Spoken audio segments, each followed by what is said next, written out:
and welcome to the UBC Vancouver tour for prospective Indigenous students. My name's Annalie, I use any pronouns, and I'm Red River Métis from Treaty 1 territory as well as Scottish ancestry. And my name is Jamie, I use she, her pronouns, and I am Gitxsan and have mixed settler ancestry. Before we begin, I would like to acknowledge that UBC's Vancouver campus is situated on the traditional, ancestral, and unceded territory of the Musqueam people. As you move around campus, you will notice some of the street signs have two languages on them, English and Hunkaminam. These names chosen by Musqueam seek to educate us about the way they perceive place, movement across land, and to show that their language and culture is intrinsically connected to their territory.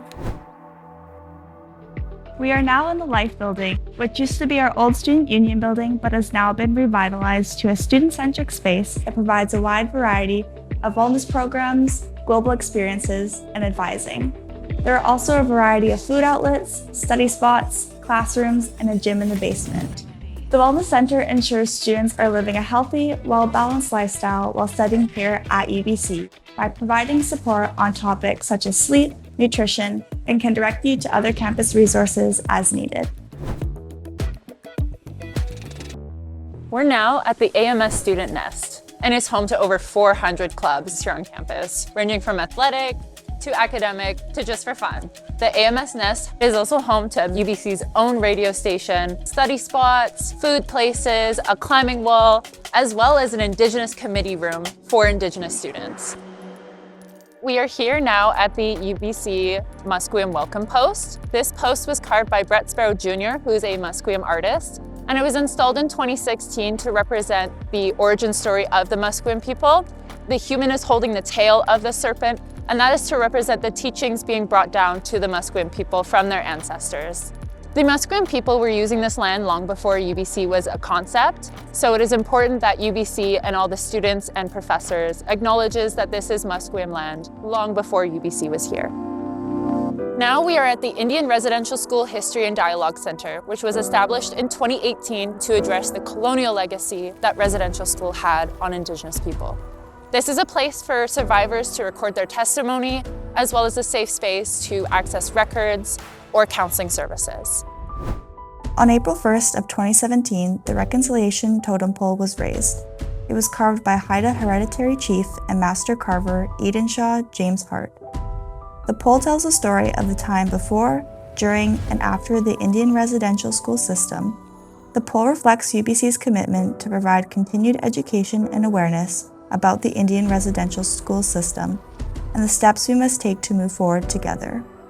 In May of 2023, the addition of the bronze salmon disc was added. It is called Truth.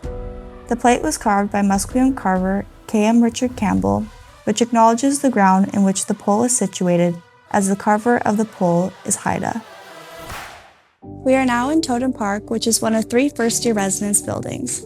Direct entry first-year students have guaranteed housing as long as they apply before the deadline.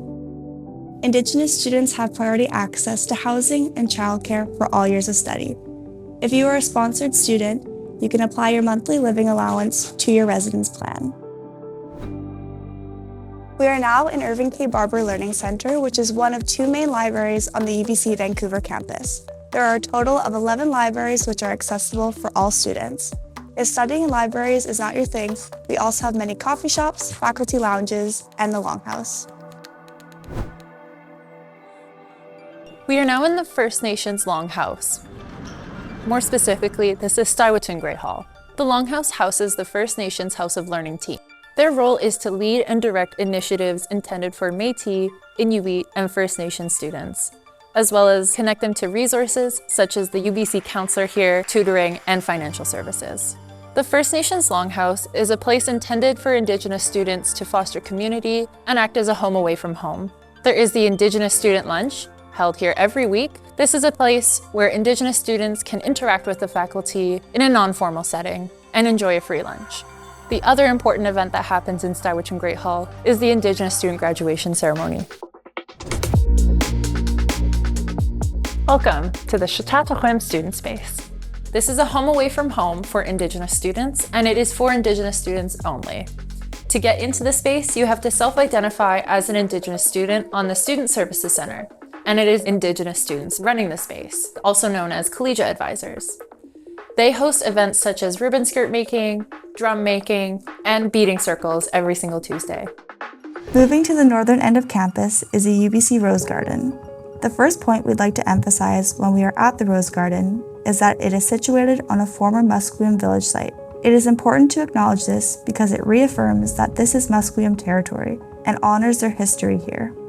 What we can do in the spirit of reconciliation is to uphold that truth by continuing to walk gently and with respect during your time here at UBC. The garden has amazing views of the ocean and mountains and features more than a dozen different rose types blooming between June and September. The garden is a perfect place for photo ops and is a popular spot for new grads to visit with their families after their graduation ceremony at the Chan Center. That concludes the virtual Indigenous UBC Vancouver campus tour. Thank you for joining us, and we hope to see you here this fall.